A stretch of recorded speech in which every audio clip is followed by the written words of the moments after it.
Dividends. You're pretty sure you've heard the word before, maybe when you were half listening to your dad's investing advice during a fishing trip. Or maybe you read about it somewhere when you Googled, how to get rich without a job. Well, understand this, dividends are the bee's knees. Dividends are kind of like the interest you pay American Express for borrowing their money and never paying them on time, but in this case you're American Express, and the dividend issuer is the naive 20-year-old who needs beer money. Oh, how the tables have turned. Hello again. And welcome to Alpha Finance. This is the channel to watch if you want to learn more about personal finance, investing and cryptocurrency. In today's video you'll learn why dividends are your ticket to the good life and what you need to know to unlock your financial freedom, so don't sleep through this life-changing concept or start scrolling through the comments just yet. Alright, pop quiz. What are dividends? Dividends are when stockholders get a portion of a company's profits. If you hold stock in a business that regularly distributes dividends, you will get a fixed amount per share of stock you own. And dividends come in several forms, from cash, to more shares of stock, or permission to purchase more stock. There is no legal requirement for either privately held or publicly traded corporations to pay dividends to their shareholders. Dividends, if paid, may be dispersed on a monthly, quarterly, or yearly basis, depending on the preference of the company. And once in a while, a special dividend may be distributed, like when Denny's gives a Grand Slam breakfast for free on your birthday. The feeling is oh so sweet. Not to further complicate matters, not all shareholders have an equal chance of receiving dividends from corporations that do pay them. There are usually stipulations that stockholders must complete before they are eligible to receive a dividend. To be eligible for the dividend payment, you must be a shareholder of record as of the record date set by the board of directors of the firm. When stocks are said to be trading ex-dividend, it signifies that on that day, they do not qualify for dividend payment. In order to avoid missing out on the most recent dividend payment, you should avoid buying and selling shares of stock on the ex-dividend date. Now that you know what a dividend is and how it is paid out, let's dive further into the other information you'll need to invest like a pro. Even though this is definitely not investing advice, and for all I know this is just a video on how to build Hogwarts Castle in Minecraft, do what you will with this information. Now let's talk about how much you'll be making, aka dividend yield. Contrary to what you may expect, a stock's dividend yield will fall as its price rises. This yield is the amount of income generated per dollar amount of the investment. Many inexperienced investors think that a higher stock price means a larger dividend yield, but this is not always the case. Let's learn the ins and outs of dividend yield calculation so you can understand this counterintuitive connection. Typically, dividends will be distributed on a per-share basis. The dividends you get will be calculated based on the number of shares you hold. Thus, if you have 100 shares in Company Z, your dividend basis will be $100. Let's pretend you drop $10,000 to get those 100 shares of Z Corporation at a price of $100 per share. Now Z Corporation's board of directors has decided to provide its shareholders a cash dividend of $10 per share per year because they just made so much money they don't know what to do with it. Your continuing ownership of Z Corporation after 1 year will earn you $1,000 in dividends. Since 100 shares of Z Corp now cost $20,000. Or your initial $10,000 only gives you 50 shares, rather than 100, the yield drops to 5%. It's like a hedge is built into your stock investment, you win one way or the other. So those are the basics you need to know to get started. Are you still with me? Because we're about to break down the 3 biggest reasons why investing in dividends is so powerful. Let's go! Number 1. The increase and spread of profits. An increasing income stream over time is a major draw for investors in dividend stocks. Established dividend-paying corporations often raise their dividend payments each year. Companies that have grown their dividend payments for more than 25 years in a row are considered dividend aristocrats. Just imagine stock market listings walking around with powdery white wigs handing out cash. That's a world I want to live in. Of course, there is no assurance that the value of stocks will rise.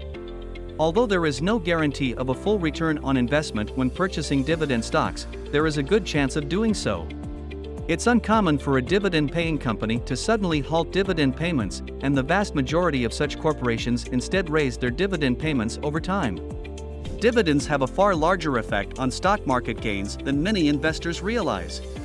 75% of the S&P 500's gains between 1980 and 2019 come from dividends. When comparing the returns gained by stock investors with those realized without dividend payments, it is clear that dividend payments were a large contributor to the former. The dividend yield given by dividend-paying firms is now far greater than the rates available to investors in most fixed-income products such as government bonds due to the historically low interest rate environment. Once a corporation announces a dividend, the stock is more appealing to investors, which drives up the stock price. The stock price rises as a result of the higher demand brought about by the heightened interest in the firm. Number 2. Equity value is aided by dividends. Dividends offer a useful point of analysis in equity assessment and company selection, but investors frequently fail to recognize their influence on total return on investment. Common equity assessment methods like price-to-earnings ratios may be skewed by a company's ability to pay dividends, making dividends a more trustworthy equity evaluation measure.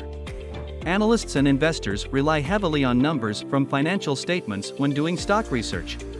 Stocks shouldn't be evaluated based purely on a company's financial statements, since some businesses may use deceptive accounting methods to make themselves seem better to prospective investors.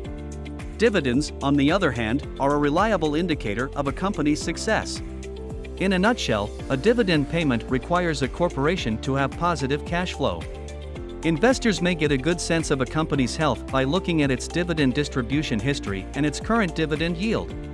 The steady development and profitability of a firm can be tracked from year to year via its dividend payments, regardless of the ups and downs that may occur in the stock price of the company throughout the course of a year.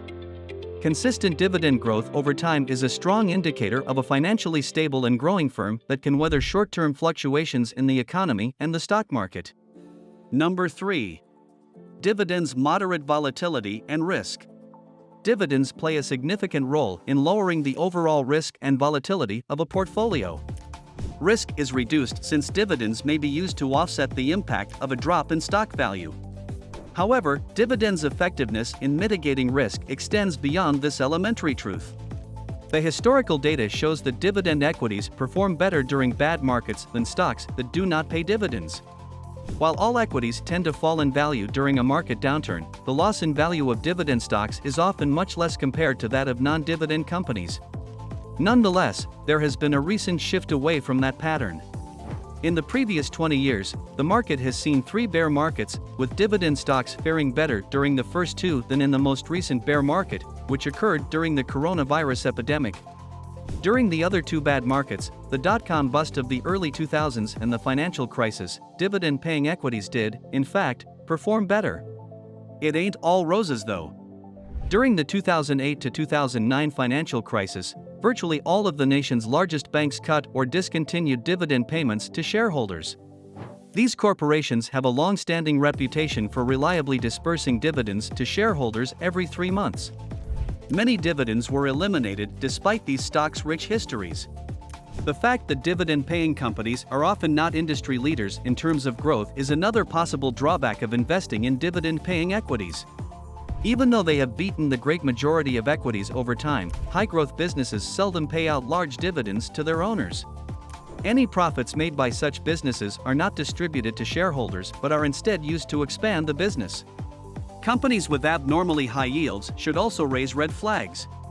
In the past, it's often the case that when a stock's price falls, the yield increases. An attractive dividend is often used to entice inexperienced investors into buying a company. No hard and fast rule exists for determining how much of a dividend is a safe bet. So if that uncertainty scares you, stick to playing computer games. I do hope I opened your eyes though to the power of dividend investing.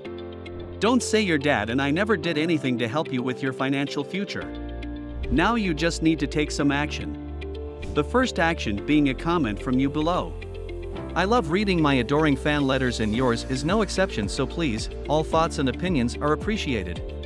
And if you learned anything, or simply lolled during this video, click the like button. If we can reach 1,000 likes, I'll host a 24-hour live stream of me counting all the squares in Minecraft. Get to it! And, as always, thanks for watching.